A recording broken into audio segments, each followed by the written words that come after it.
What's up, my Essential Unit? It's Essential Man here, so back again with another ECW Supercar Show review. So in this review, I'm going to review ECW When Worlds Collide 1994 at the ECW Arena in Philadelphia, Pennsylvania on the 14th of May 1994. The attendance for the show was 1,558.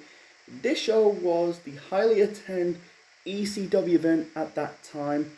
This show was a co-promotion show because at the time ECW was in this working relationship with WCW. This is first of two co-promotion shows between ECW and WCW. The second one will be Slamboree, and that show took place 1 week after this show. The working relationship between ECW and WCW were very short because ECW ended up suing WCW for copyright infringements. I don't know the detail, and I think it was settled later in court. And then afterwards, ECW ended up shitting on WCW for years. Great example: Steve Austin, shitting on Hulk Hogan and Eric Bischoff. You could tell, afterwards, ECW and WCW were on very bad terms. I don't know, basically WCW ended up nicking their talent. Anyway, and ECW ended up working with the WWF, in 96, 97, maybe 98. I might be wrong, but anyway. So Joey Styles on commentary. We got some ECW talent on this show. No Steiner Brothers. You can see the picture of the Steiner Brothers, I think, on the cover of the show. Unfortunately, did not show. What's the point calling it a co-promotion show if there's barely any WCW talent evaded? I think they were going for an invasion between ECW and WCW. Unfortunately, that's not the case. Sorry, I don't know. This is one of my theories. This is before my time. That show took place in 1994 and 27, not 37 or 47. Anyway, so the first match to kick off the show, we got Tommy Dreamer versus the Rockin' Rebel with Jason in Rockin' Rebel's corner. The match was okay for what it is. It wasn't a terrible match, but at the same time, it wasn't perfect. It was just getting Tommy Dreamer over. Bit of a spoiler alert. Dreamer got the victory over the Rockin' Rebel. Hit Rebel with, not Rebel from AEW, referring to Rockin' Rebel. Hit the Rockin' Rebel with a Lou Thesz press for the win. Jason got involved, hitting Dreamer, and Dreamer chasing Jason. That's Jason Knight, the sexiest man alive. That's his nickname in ECW. And then afterwards, Rockin' Rebel and Jason kind of argue. Teasing I think they were teasing a face turn for the Rockin' Rebel. Unfortunately, that's not the case. Yeah, Dreamer is kind of going to be one of the biggest stars of ECW, the original ECW, until that company, gone under in 2001. Rockin' Rebel, not so much. You could tell this show and the early years of ECW, they were still into the cartoonish side of professional wrestling. You could tell 1994, you can tell they're slowly breaking away from the cartoonish side of professional wrestling and presents, the edgier side, with the violence and shit, with WCW and WWF, they'll take another 2 or 3 years until they break away from the cartoonish side of professional wrestling, with the NWO in WCW and with the WWF with the Attitude Era. So anyway, so the next match, this is for the ECW Television Championship. We got Mikey Whipwreck defending the belt against 911 with Paulie Dangerously, aka Paul Heyman, in 911's corner. This match sucked. It's basically just chokeslam for 911. He chokeslammed Mikey Whipwreck hundreds of times. Not hundreds of times, but 6 times, I think. And then 911 end up chokeslammed the referee, and the match ended disqualification, and the fans were chanting, "One more time, one more time." it just made 911 look stupid. You know, he's never won the title. It's just like it's just looked like it just made him look like a dumbass. He just like chokeslammed like a Rick Rack, and end up chokeslammed the referee. That causes it a DQ. And by the way, Rick Rack won the belt from Pitbull Gary Wolf on an episode of ECW Hardcore Television. I felt I looked it up. Anyway, so that's match number 2. Match number 3, we got Superfly Jimmy Snuka with Hunter Q. Robbins in his corner, taking on Kevin Sullivan. Match sucked. And this is the problem for the early years of ECW. They were focused on wrestlers don't belong, in the ring, had no business, becoming the face of the company. With ECW, they focus on Terry Funk and Jimmy Snuka.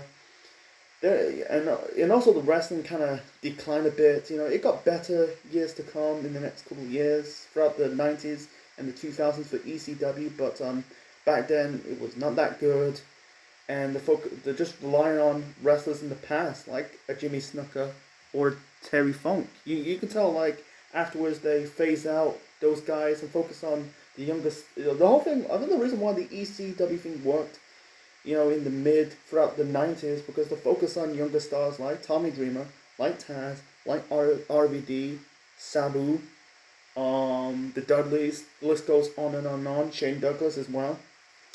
Anyway, so the match sucked. It's just basically more of a brawl between Snuka and Kevin Sullivan. In the end, Jimmy Snuka got the victory over Kevin Sullivan after his manager, Hunter Q. Robbins, tripped up Kevin Sullivan. And afterwards, the beatdown was way better than the actual match between Snuka and Sullivan. Sullivan basically attacked Hunter Q. Robbins, hit him in the balls with his cane. Basically ripped his pants, ripped his trousers, and hit him in the balls with his cane. I think afterwards he beat up some cameraman. I don't know, but this is one of Kevin Sullivan and Jimmy Snuka's final appearance in ECW. Kevin Sullivan ended up leaving the company. He ended up going back to WCW, feuding with Hulk Hogan, with the Face of Fear, and also the Dungeon. The Dungeon of Doom? Holy shit, man! For the next 2 years or 3 years between 94, 95, and 96, feuding with Hulk Hogan. Anyway, so that's match number 3. Match number 4. This is a mixed tag team Singapore K match. So we got the Sandman and Woman. Woman is Nancy Sullivan, aka the future Nancy Benoit, taking on Tommy Cairo and Peaches. Peaches is the wife of the Sandman. You can tell on this show, Sandman ditched the surfer gimmick. He became the Sandman you see right now. Hitting his opponents with the kendo stick. Match sucked. I was bored, completely fucking bored of this match. Yeah, I had a cat fight between Woman and Peaches. I'm trying to keep it short and simple, folks. In the end, Peaches and Tommy Cairo's team win, and afterwards they end up hitting. He didn't hit Woman with a kendo stick or the Singapore cane, but hitting Sandman with the cane. Then the baby faces, Woman and Sandman are the baby face, and Peaches and Tommy Cairo are the heel. They basically, Sandman and Woman got the beat down Peaches and Tommy Cairo, and that was it. Comparing the Singapore K match if you compare this match at When Worlds Collide 94 to the Singapore K match at 1x10 2008, the difference is that match at 1x10 2008 was way bit better than this match, because for one, it's a fun match to watch. This was boring. It was more of a chore. The post beatdown moment, was way better than the actual match. It was boring to be honest. Why could it be like just a glorified, kind of be a ladder match or something? But seeing I don't think Peaches and Woman never got any offense in this match. It's just basically just Sandman and Tommy Cairo. Don't get it. So moving on to match number 5. um, Match number 5, we got the Tasmaniac, aka Taz, taking on Pitbull number 1, Gary Wolf. Match sucked. It was a bit better, but to be honest, it was a boring match. The one saving grace about this match is Taz's suplex. That's it. Nothing else. You had Jason got involved.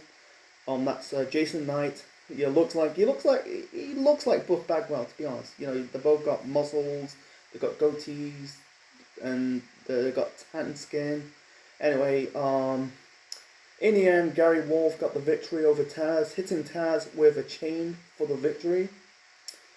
And I think Taz ended up feuding with the Pitbulls, and later on they introduced, Pitbull number 2, the late Anthony Durant, and the rest is history. Anyway, so I don't know. So yeah, the matches just sucked. You had the fighting, but besides that, it was just a boring match. So far, this show has been shit. I'm sorry, it's been shit. I hate to say this, but the quality of matches completely sucked in this match. I have to be honest with you. So, anyway, match number 6. This has got to be the worst match of the show for me. But this is a handicap elimination tag team match. We got the ECW World Champion Shane Douglas, the franchise, Mr. Hughes, and the ECW Tag Team Champions, the Public Enemy, that is Rocco Rock and Johnny Grunge, taking on the Bruise Brothers, that is Ron and Don Harris and JT Smith. Boring as fuck. Boring. Before that, you had Shane Douglas, basically kind of promo towards Ric Flair, because if you don't know the history, Shane Douglas and Ric Flair hate each other. Because basically, Shane Douglas says, in interviews that he blames Ric Flair for, really sabotaged his push. This was, I think it's, during the NWA/WCW period, late 90s, late 80s, early 90s. Not, his run in, second run in the company between 99 and 2000. I don't know, but, I think he also shit down the NWA. He really hate Flair for years. They call him Dick Flair with one of his promos. He's just it's just what it is. By the way, let's talk about this match. There's nothing much to talk about this match, to be honest. Boring as fuck. I was completely zoned out. This match lasted about 24 minutes. Nearly 25 minutes, to be honest. The eliminations were stupid. I heard this match is good. No, this match is not good. This was boring. Absolutely fucking boring. Shane Douglas, Mr. Hughes, and the Bruce Brothers got eliminated. They basically got carried out. I found out on Wikipedia that they withdraw due to knee problems. That's complete fucking retarded. They end up brawling, and they end up working that well. So if they got knee injuries, why they could be on this match? I don't get it. I'm sorry, the match was boring. The bulk of the match, you basically had the heels really working on the injured leg of JT Smith. I'm sorry, I was completely zoned out of this match, and I said to myself, man, can this match end? In the end, JT Smith eliminated both the Public Enemy for the win, and that was it. That was it. Jesus Christ. The main event was a bit better, but that's not saying too much. The main event, we got a tag team match. We got, what's his name? Sabu and Beautiful Bobby Ian taking on Arn Anderson and Terry Funk. You could tell Bobby Eaton and Arn Anderson, they jumped ship from WCW to compete in this match on this show. They're not really signed with ECW, but they're still with the company. Like I said, this is a co-promotion show. And they did 2, and afterwards they didn't do any more because ECW sued WCW for copyright infringements, like at the start of this review. Anyway, the match was okay for what it is, an okay brawl. I think some moments of the match I like the brawling. You had the Public Enemy beating down Terry Funk. I think he hits him in the knee with a 2x4. Trying to keep it short and simple. Like, besides that, the match was okay. It wasn't terrible, but at the same time, it was boring.